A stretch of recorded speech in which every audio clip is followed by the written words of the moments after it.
So, what really happens inside an English slaughterhouse? It's a world that's often hidden away, but what you might not realize is that it's one of the most strictly regulated places in the entire country.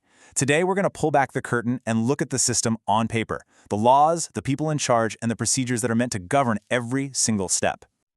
Right, so that brings us to the big question, doesn't it? We're going to park the big ethical debates for a moment and just focus on the how.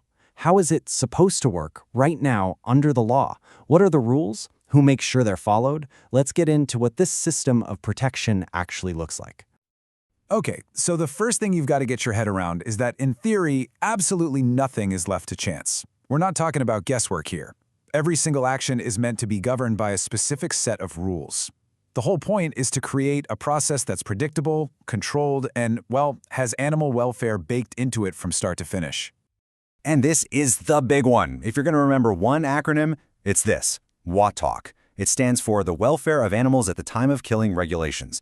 Honestly, you can think of it as the legal bedrock for everything else we're going to talk about.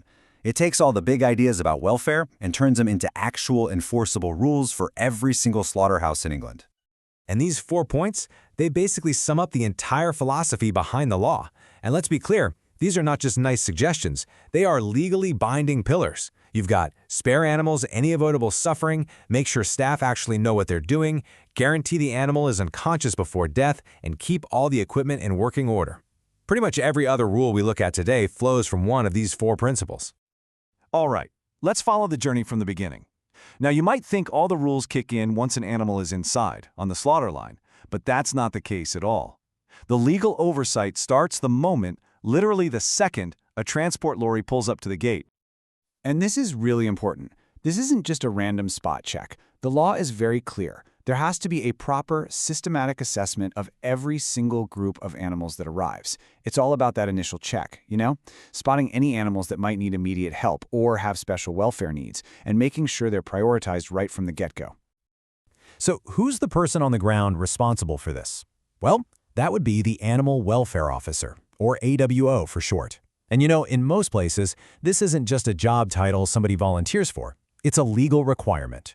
The AWO is the official, designated person in charge of all things welfare on site. And this isn't just a vague rule. The law gets really specific about the scale of the operation. So if a slaughterhouse is processing more than 1,000 livestock units a year, or over 150,000 birds or rabbits, they have to appoint an AWO. It's mandatory. And what those numbers mean, really, is that pretty much all of the big commercial operations are covered by this rule. But being an AOW isn't just about having a title on your door. It comes with actual teeth. They have the authority to order people to fix problems, to take corrective action. And what's really crucial is that they report directly to the head of the business, the operator, so they can bypass the usual chain of command. They also have to keep a detailed record of everything they do to improve welfare, creating a paper trail that has to be kept for at least a year. Okay, so we've got this internal officer, the AWO. But what about the folks on the floor, the staff who are actually hands-on with the animals? Well, let's take a look at what the law requires from them. So a good question is, can you just hire anyone off the street to do this work? The answer is a huge, emphatic no. The law is incredibly strict about who is even allowed to perform these really sensitive and critical jobs. And the key here is something called a Certificate of Competence, or COC.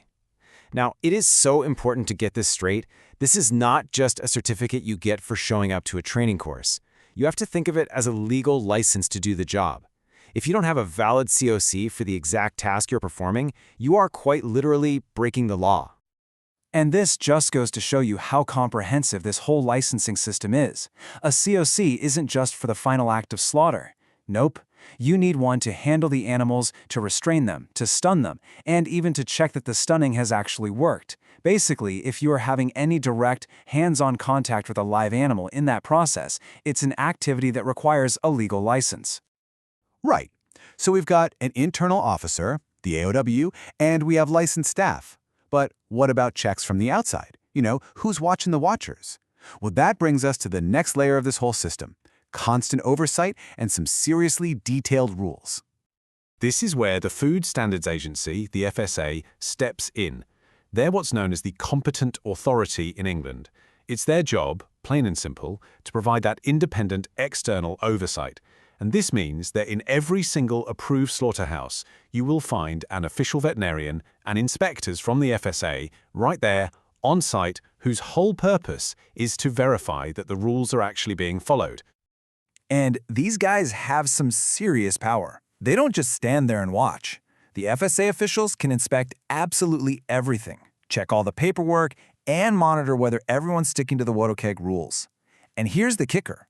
They have the power to suspend or even permanently take away someone's certificate of competence. That means they can stop someone from working with live animals, just like that, if they're caught breaking the rules. So with all these rules, how does everyone know exactly what they're supposed to be doing? Well, it's all laid out in things called Standard Operating Procedures, or SOPs.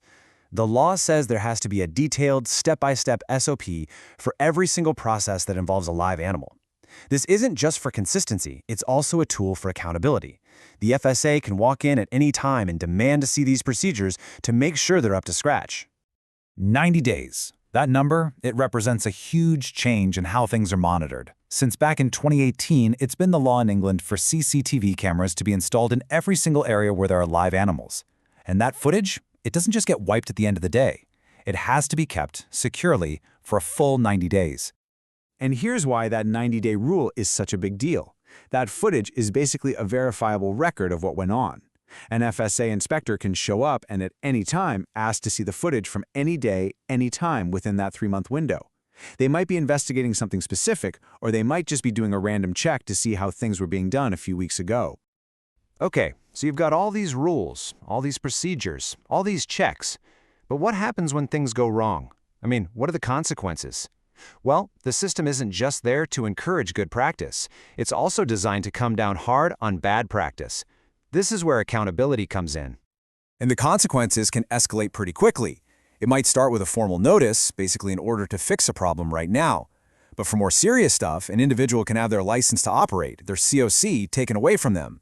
And in the most severe cases, it can actually lead to a criminal prosecution, which can mean massive fines or even prison time.